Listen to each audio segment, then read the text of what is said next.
大家好，我係 Tim Sir， 今次唔係介紹行山，而係帶大家行一條既可以跑又可以行同踩單車嘅路線，沿途都係海岸線嚟㗎，可以飽覽三橋嘅景色。想輕鬆行一行唔上山，呢度係一個唔錯選擇嚟㗎。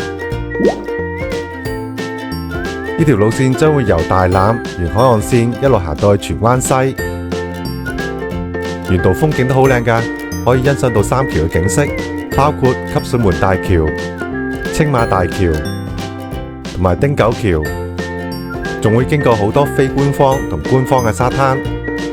喜歡嘅可以落去行一行、坐一坐、休息一下。係一條既輕鬆又易行嘅路線嚟㗎。平日都會見到好多人跑步、散步同踩單車㗎。好，起程。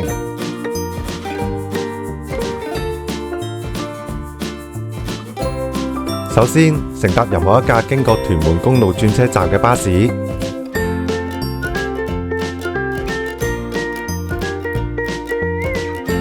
但必須係往屯門嘅方向，先至可以喺月台 B 嗰度落車。落車後行落下一層，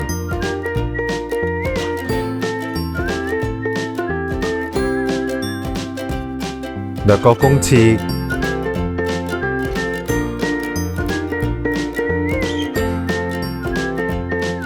跟住穿過橋底到海邊，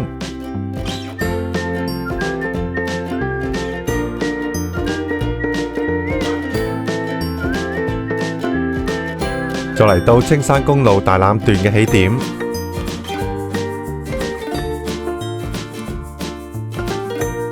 一起步就已經有無敵海景㗎喇！呢條路線就係沿住咁靚嘅海岸線行，由呢度行到荃灣西，中間有深井，可以補給或者食飯都得。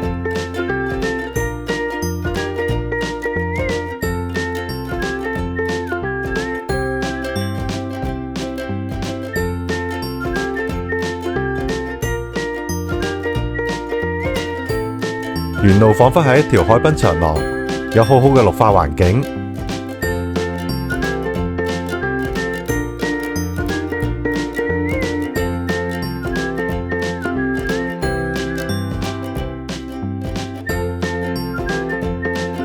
全部都有極寬闊嘅行人路，推 BB 車或者寵物車都冇問題。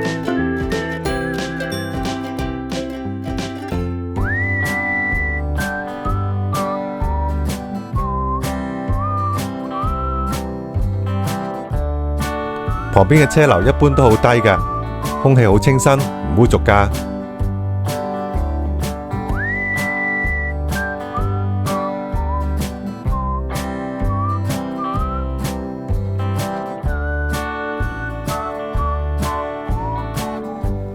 一路上都有好清爽嘅海風撲面，就好似去咗外地一樣。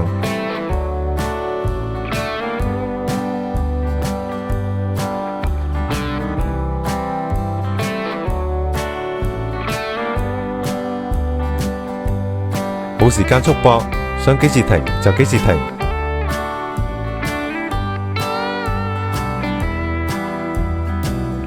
隨時都可以停落嚟欣賞風景。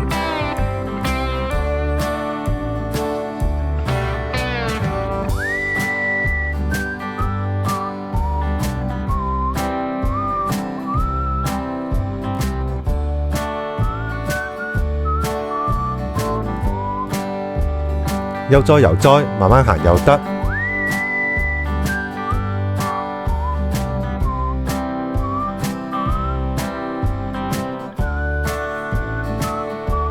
想快一點，輕鬆跑又得。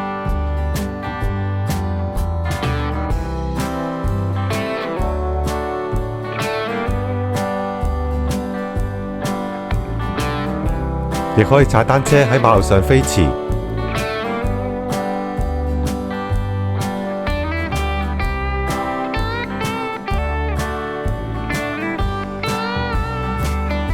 大家盡管選擇自己喜愛嘅方式去享受呢一片環境。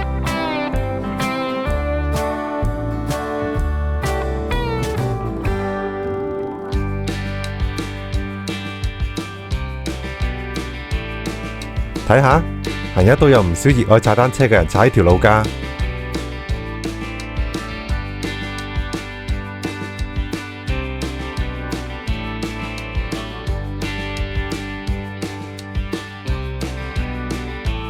行冇耐就已經可以同時飽覽三橋嘅景色。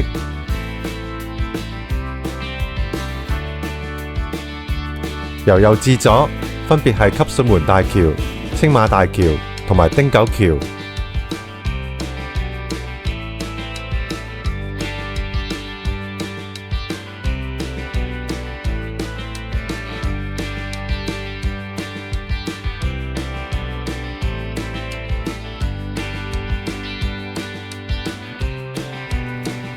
沿途有唔少巴士站，所以中途係可以隨時咁搭車走。同樣地，亦都可以喺中途任何一點開始。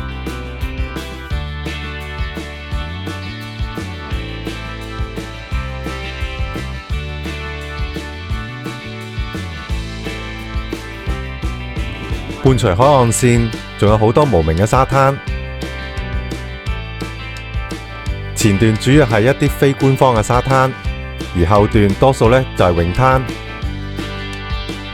非官方嘅沙灘通常沙粒都係比較粗嘅，隨風浪吹近岸邊嘅垃圾亦都比較多。行下坐下可以，但係玩沙呢就唔好啦。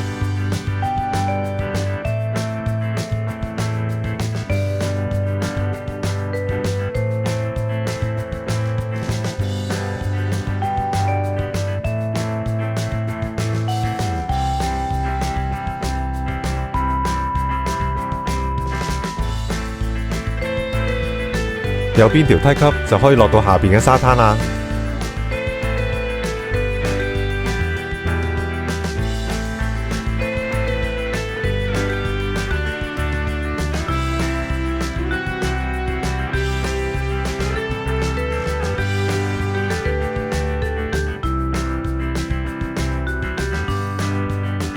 附近仲有大量嘅車位。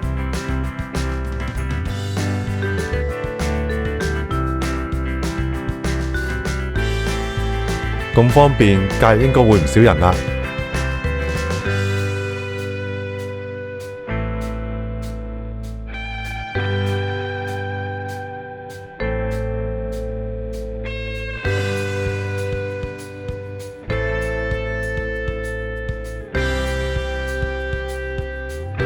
大家可以睇到，青沙公路嘅車真係唔算多㗎。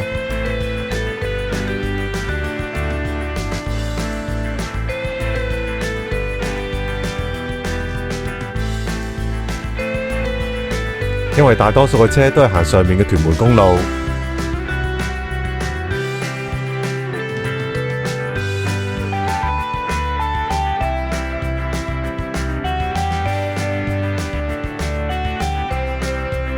而我哋呢，就只需要跟住行人路一直往荃灣嘅方向行就得。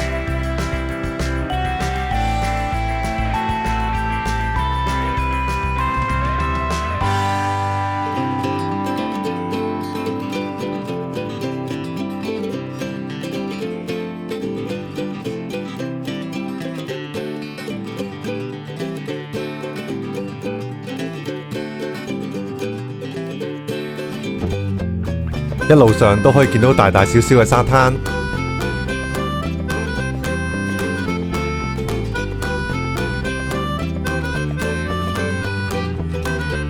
有一啲就污糟一啲，有一啲就乾淨一啲。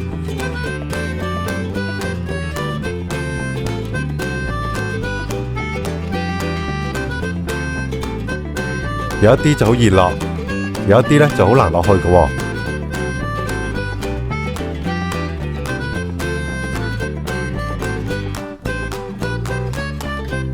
部分落去嘅呢，要跨過欄杆添。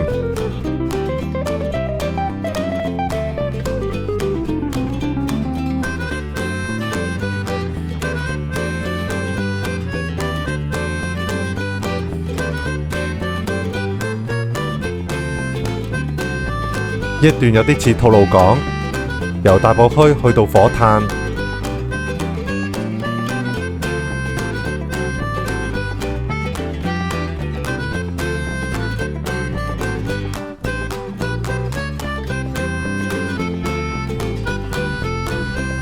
同樣係好長約10公里嘅海濱。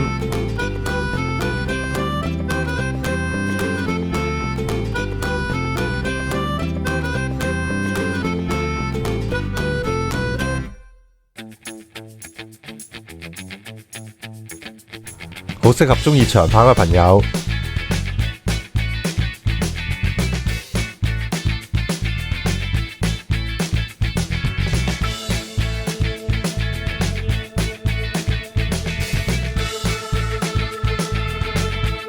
一來一回就半馬啦。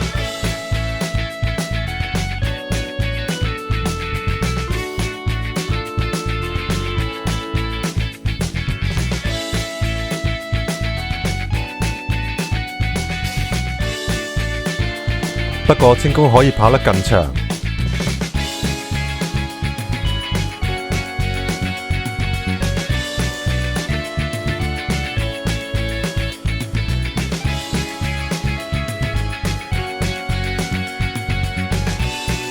由屯門起步嘅話，去到荃西已經係半馬啦。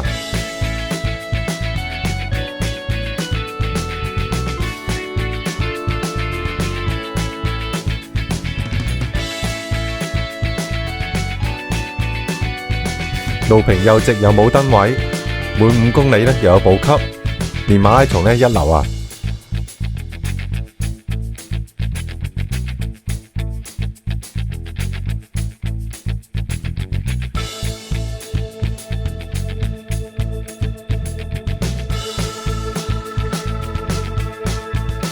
嚟到青龍頭，唔使理會迴旋處。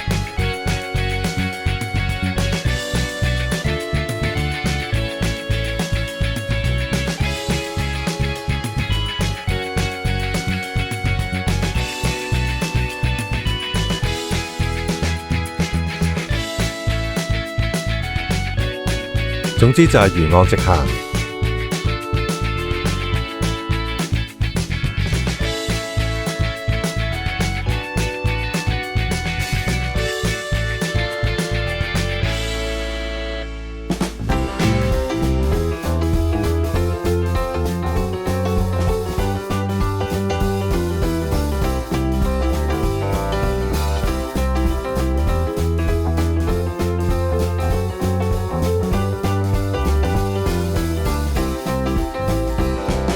呢一啲就係好易落去嘅沙灘，可以隨心落去影下相、坐下、傾下偈，能同時一覽三橋，風景無可挑剔。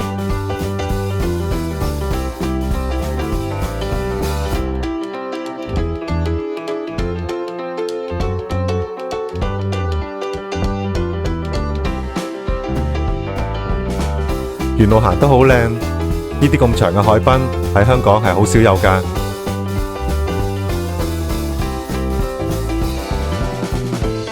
不妨慢慢行，可以消磨一個週末。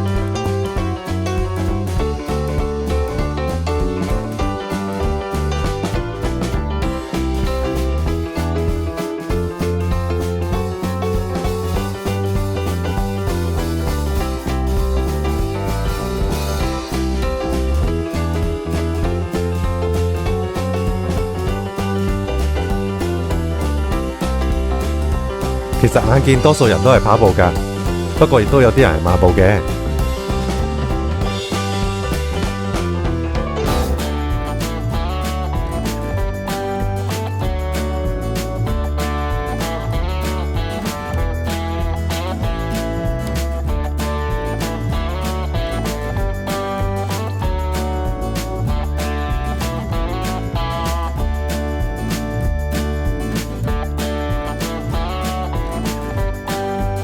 如果有需要，可隨時搭巴士離開，交通係好方便嘅。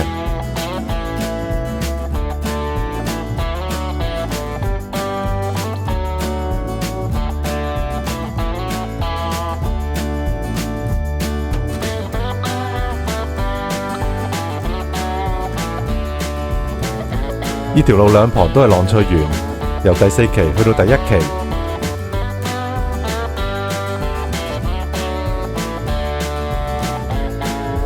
真係地大物博。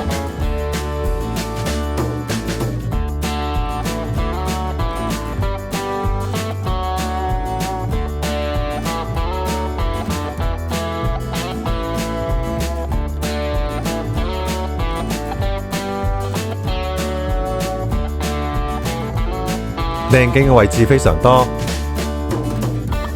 只要留心四周，唔難去揾到理想嘅位置嘅。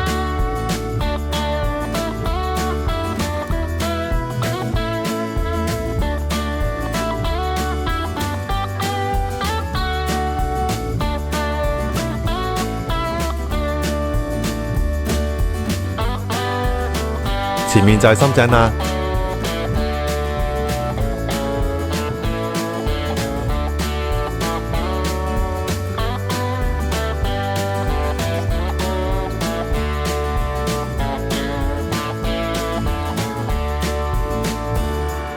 下面係官方嘅釣魚灣泳灘，不過而家正進行改善工程。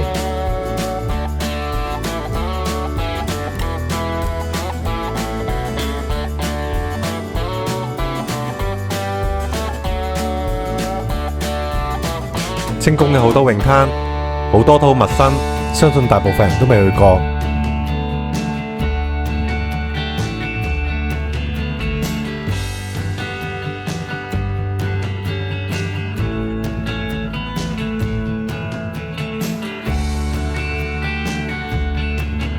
落下邊行一行，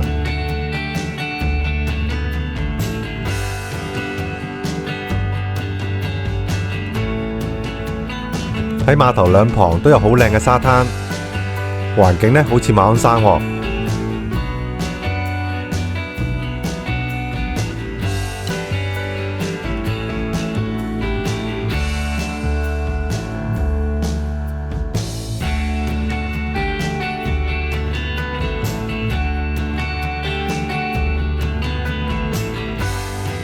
唔需要沿路返上去，繼續沿沙灘旁邊直行就得啦。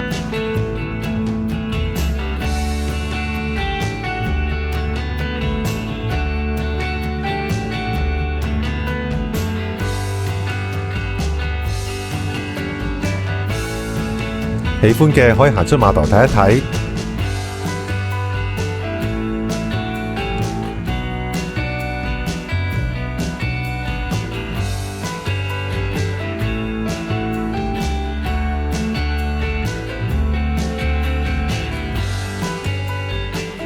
大約行咗5公里之後，就去到深井啦。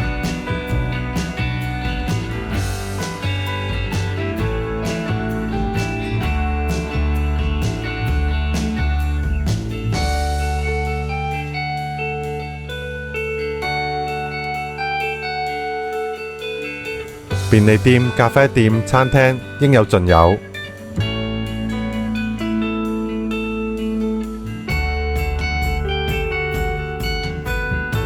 補給完畢，食飽就可以繼續起程。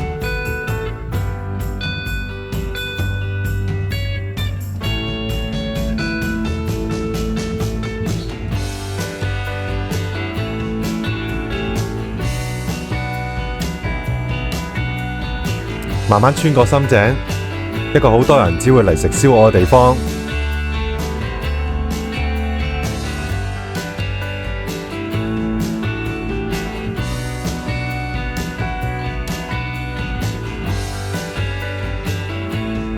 食飽行夠嘅，可以直接搭車走。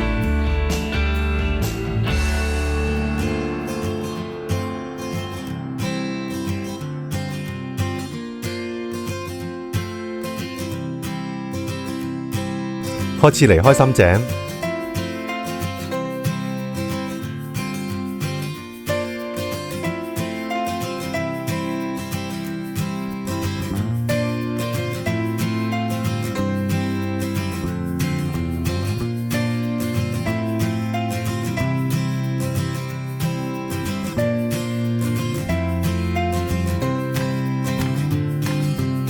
如果對肥膘有興趣嘅行山人士，可以留意對面嘅馬路，正係深井東村嘅位置。只要沿住梯級上去，再接上方徑，就可以去到好得意嘅肥膘㗎喇。不妨到此一遊，來回只係需要加多1公里，可參考以上嘅網址。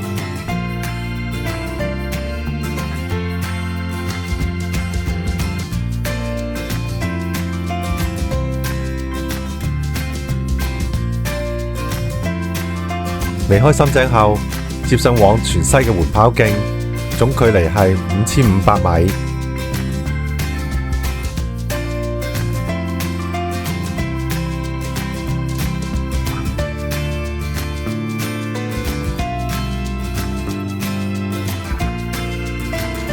呢一段嘅人流一般比前一段多一啲，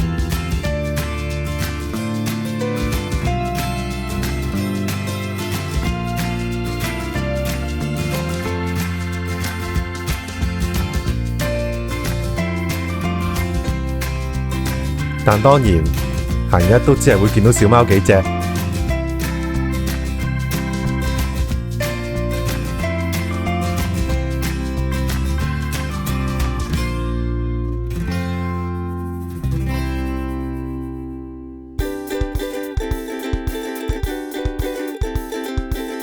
呢條路直望都可以欣賞到青馬大橋，份外輕鬆寫意。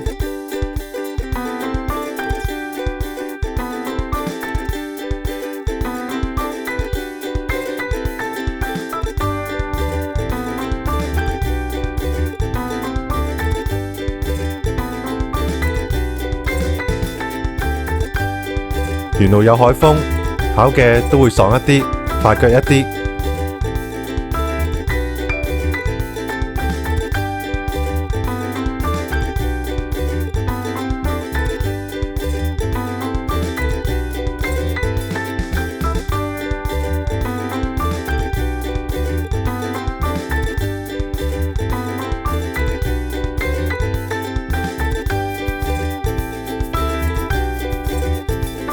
跟住會見到標距柱5000米，可直望整條宏偉嘅青馬大橋。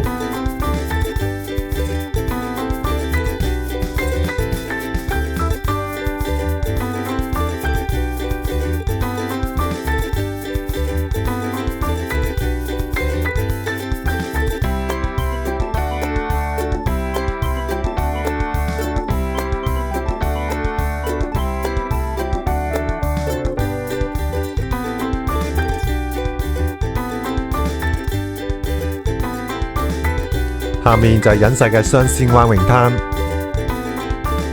冇防沙網，亦冇救生員，但係就有更衣室同沐浴設備嘅。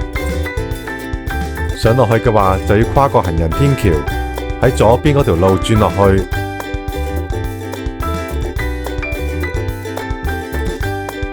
有興趣嘅就由呢度行上去。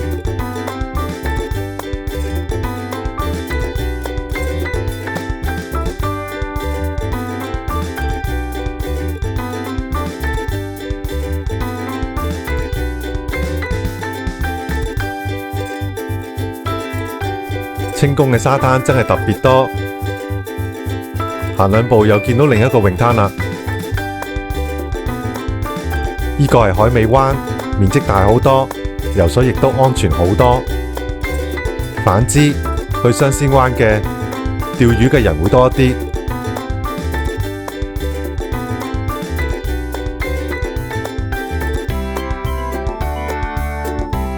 喺呢度欣賞汀九橋都幾唔錯喎。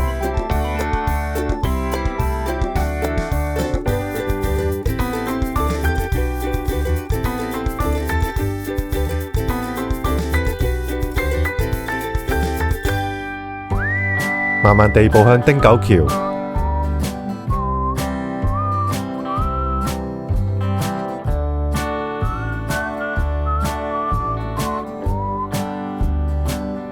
風景係一個靚字，兩旁有大橋，背景有群山，面前有大海，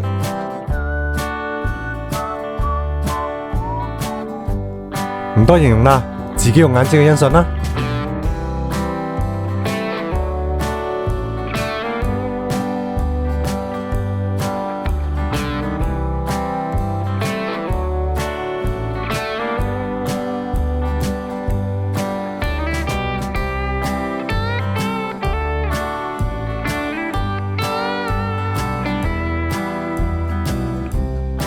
一眨眼，標距柱就嚟到4500米。緩步跑嘅標距柱大約都係每500米一個，跟行山嘅標距柱係一樣㗎。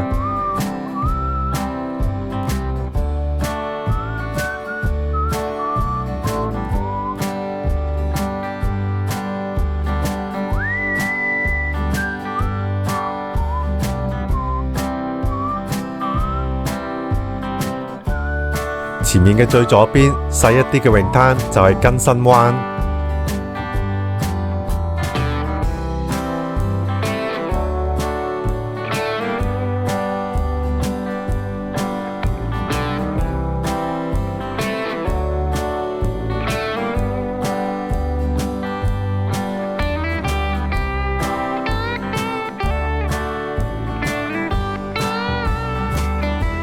而佢嘅右邊大少少嘅就係麗都灣。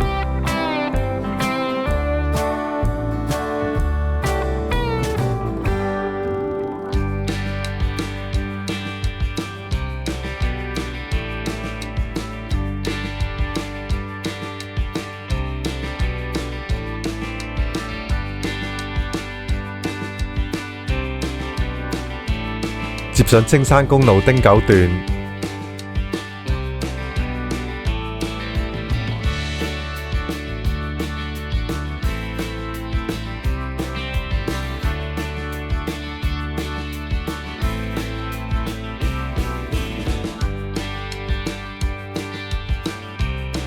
落泳灘嘅梯級前後見到有2條，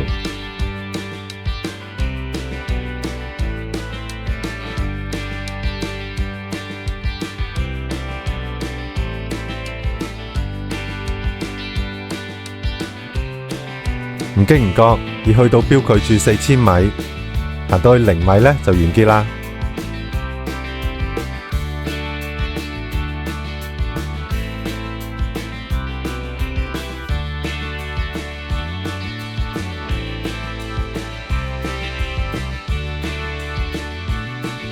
喺帝景酒店隔離可以望到汀九橋底。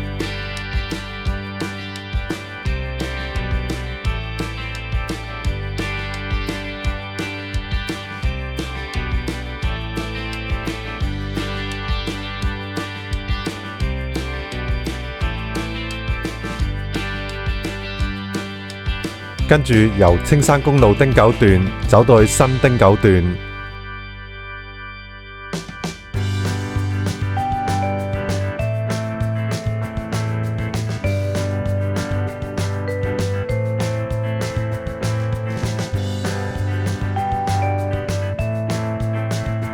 過咗汀九村之後，可隨意選擇中間嘅新汀九段或者右邊嘅汀九段。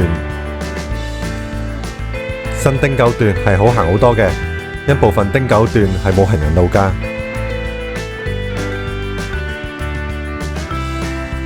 兩條路都係一樣嘅，但係標距處3500米就放咗喺新汀九段。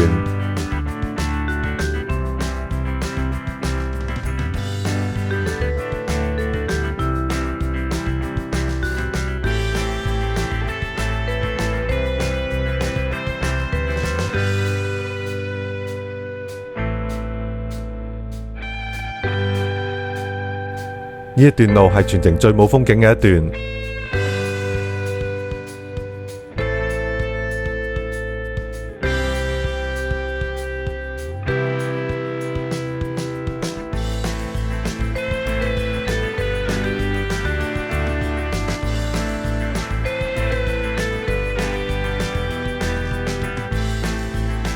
就好似行喺高速公路嘅旁邊，建議密腳發腳咁過咗去就好啦。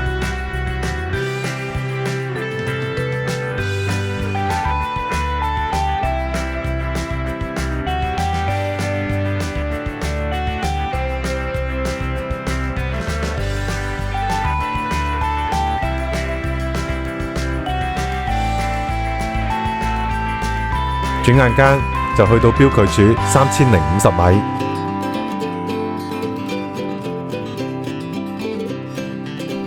冇錯，係3050米，唔係齊頭嘅3000米。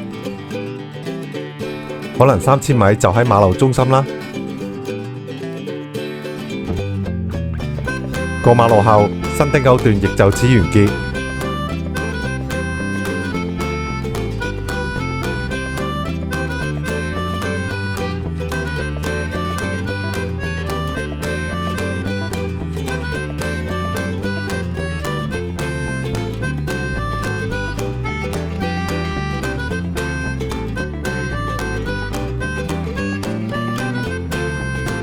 嚟到近水灣泳灘，應該係呢一段路最後一個官方泳灘。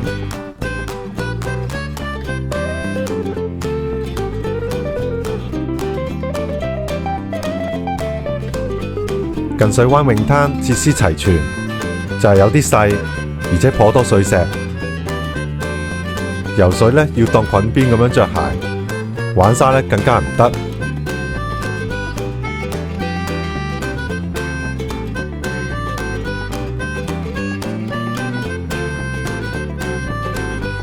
總括而言，喺呢一條路嚟講，麗都灣係最靚嘅，海尾灣亦都唔錯。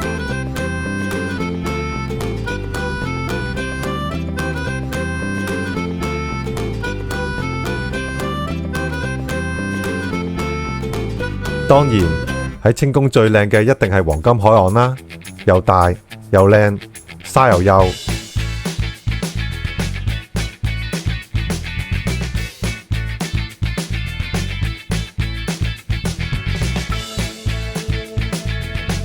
轉眼又去到標距柱2500米，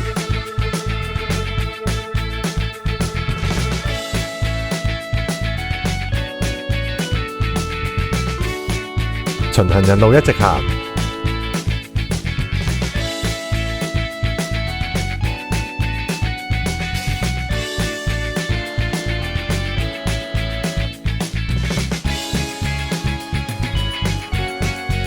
下面會見到一個非官方嘅沙灘，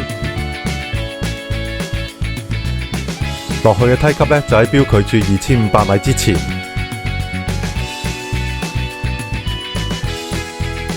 對岸就係青衣，中間就係南巴勒海峽，係一個天然避風港。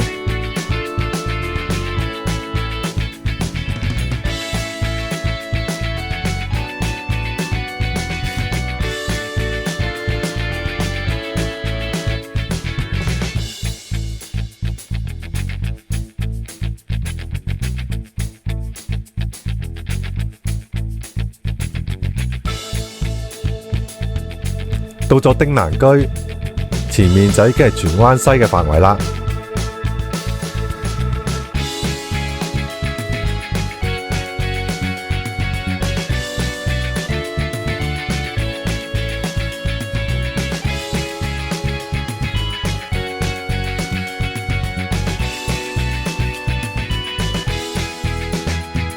瞬間只餘下最後嘅2000米。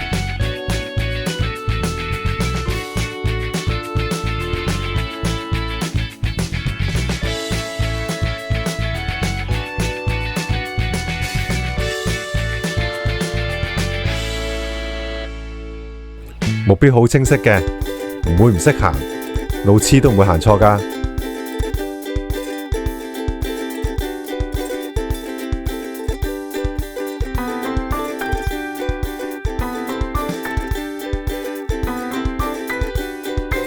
荃灣西就喺眼前，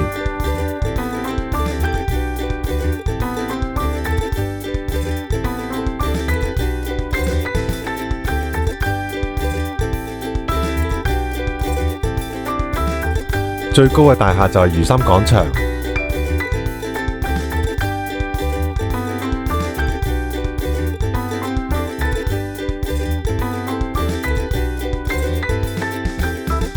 附近有超多嘅商場，全部都有行人天橋連接㗎。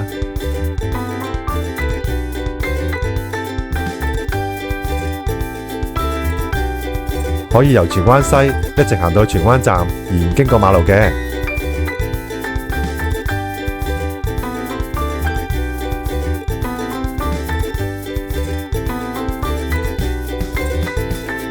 跟住走進隔音屏障，右邊隨即會見到標距柱1500米，一路行一路行，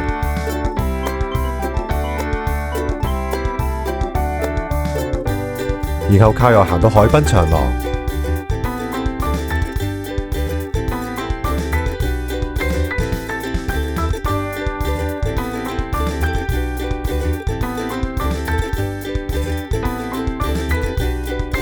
喺假日海濱長廊係非常多人㗎。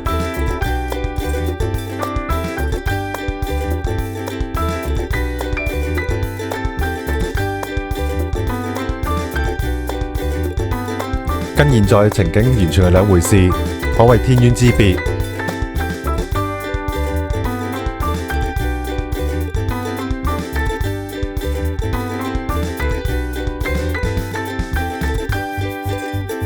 喺海濱放咗好多好有特色嘅擺設，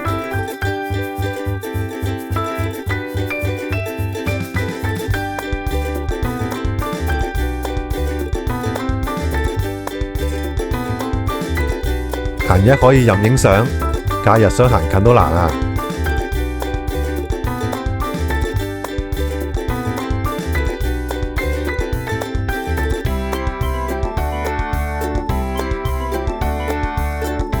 左右兩旁都會有，周圍都係叮當呢個公仔嘅不同造型。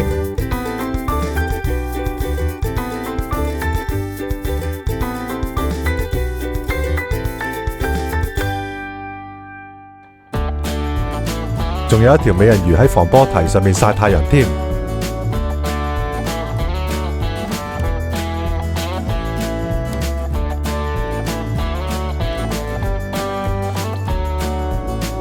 沿岸釣魚嘅人唔知道有冇釣到美人魚呢？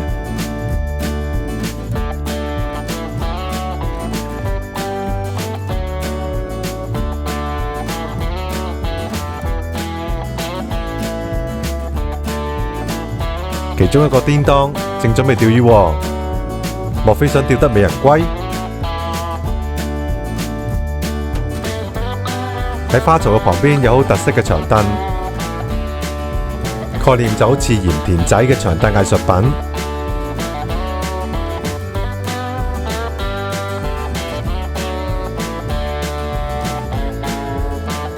遊樂設施有大型嘅，有小型嘅，林林總總。總之就係小朋友嘅樂園。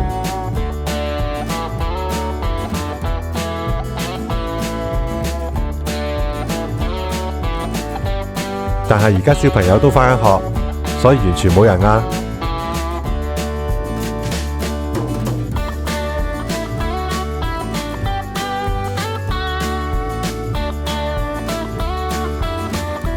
難得可以包場。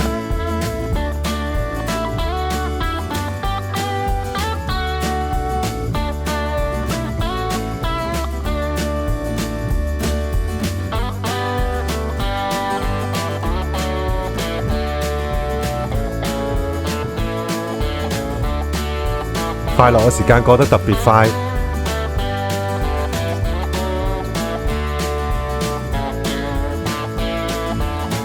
嚟到尾聲，最後嘅500米路程，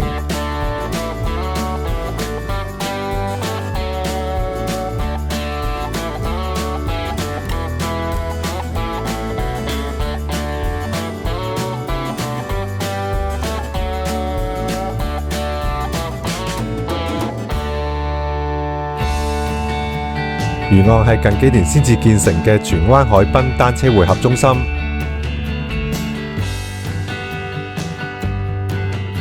以前呢度係冇單車場，更加係冇單車徑。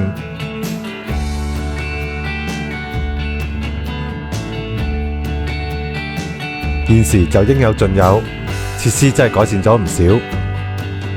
但係單車徑仲未能夠接駁到屯門到烏溪沙嘅超級單車徑。以上係2019年嘅超級單車徑工程計劃圖，而家仲喺設計階段，耐心一啲等候啦。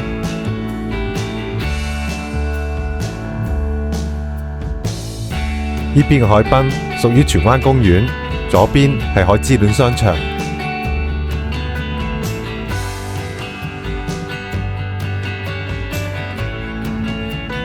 說時遲那時快，緩跑徑嘅起點0米就放喺碼頭嘅旁邊。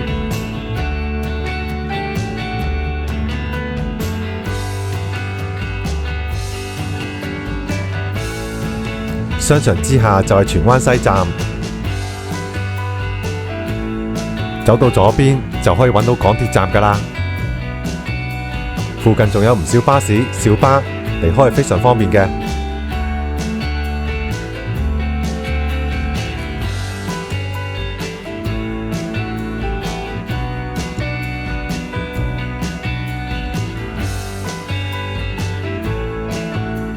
今次嘅旅程就嚟到呢度，希望大家可以開心上山，安全落山啦！中意我 channel 嘅朋友記得 subscribe 同 like 啊！揾行山路線記得嚟 teamhiking.com， 我哋下次再見啦，拜拜！